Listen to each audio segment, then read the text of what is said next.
Assalamualaikum warahmatullahi wabarakatuh. Perkenalkan, nama saya Roja Akmal Zuhair dari kelas TIE 2024 dan dengan 3 digit NIM terakhir 145. Pada kesempatan kali ini saya akan menjelaskan tentang sejarah internet. Siapa yang pertama kali memiliki gagasan tentang internet? Internet sebenarnya bermula dari sebuah pemikiran seorang ilmuwan yang ingin membangun sebuah jaringan luas yang bisa menghubungkan orang-orang di dunia. Hingga pada akhirnya, pada tahun 1930, skema praktis pertama untuk internet hadir, ketika J.C.R. Licklider mempopulerkan gagasan jaringan antar galaksi.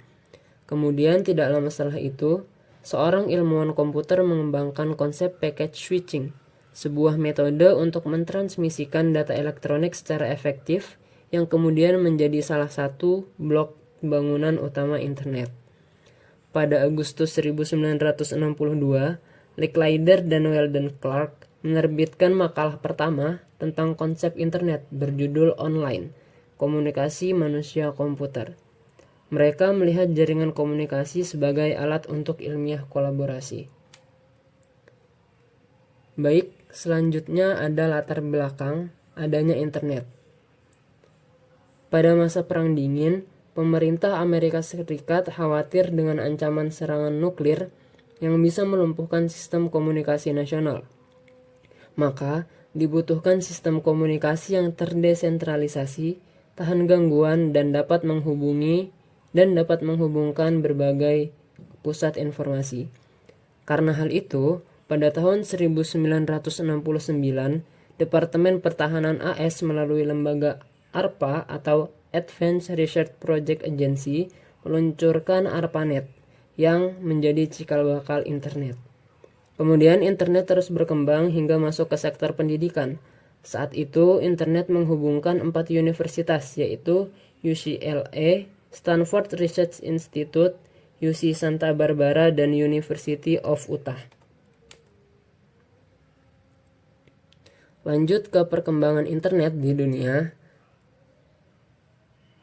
Jadi internet terus berkembang hingga pada tahun 1974, Finn Cerf dan Bob Kahn mengembangkan TCP, yaitu Transmission Control Protocol. Kemudian dikembangkan lagi menjadi TCP/IP yang memungkinkan komunikasi antar jaringan berbeda. Pada 1 Januari 1983, semua jaringan ARPANET resmi beralih ke TCP/IP. Bersamaan dengan itu, momen ini dianggap sebagai kelahiran resmi internet. Pada 1984, DNS atau Domain Name System diperkenalkan untuk menggantikan alamat IP dengan nama domain yang lebih mudah.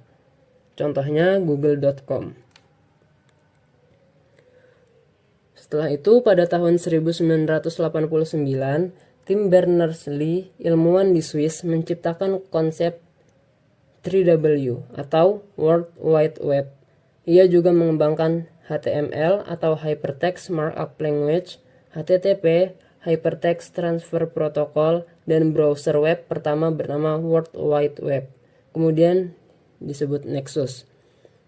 Selanjutnya pada tahun 1993, browser Mosaic rilis, yang mana browser ini berbasis grafis, mudah digunakan dan membantu internet menyebar ke masyarakat umum. Hingga pada akhirnya, pemerintah AS mulai membuka internet untuk keperluan komersial. Bersamaan dengan itu, banyak lahir perusahaan .com seperti Yahoo, Amazon, eBay, dan lain-lain. Kemudian internet semakin besar hingga pada tahun 2000 sampai 2010, internet mulai ada di rumah-rumah dan di sekolah.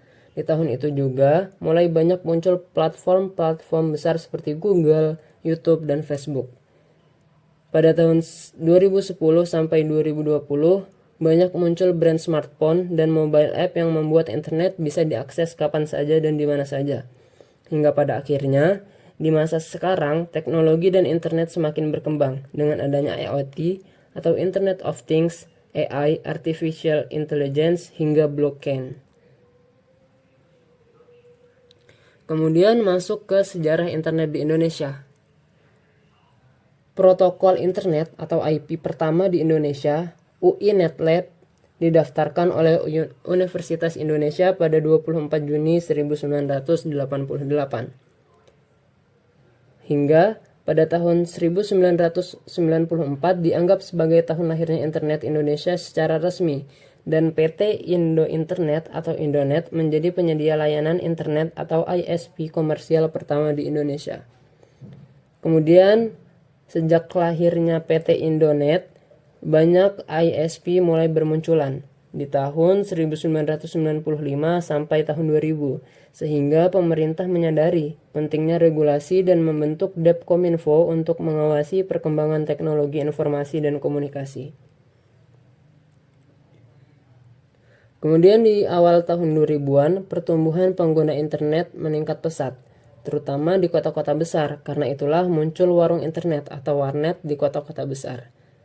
Hingga pada akhirnya tahun 2004 mulai muncul situs-situs lokal seperti Kaskus dan Detikcom yang memperkuat konten lokal. Dari tahun 2010 sampai sekarang, ledakan penggunaan smartphone dan penetrasi internet mobile mulai dari 3G, 4G, dan 5G mempercepat adopsi internet ke seluruh lapisan masyarakat. Karena hal itu, media sosial seperti Instagram, Twitter, Facebook menjadi sangat populer. Baik, itu saja presentasi tentang penjelasan sejarah internet di dunia dan sejarah internet di Indonesia dari saya. Kurang lebihnya mohon maaf. Wassalamualaikum warahmatullahi wabarakatuh.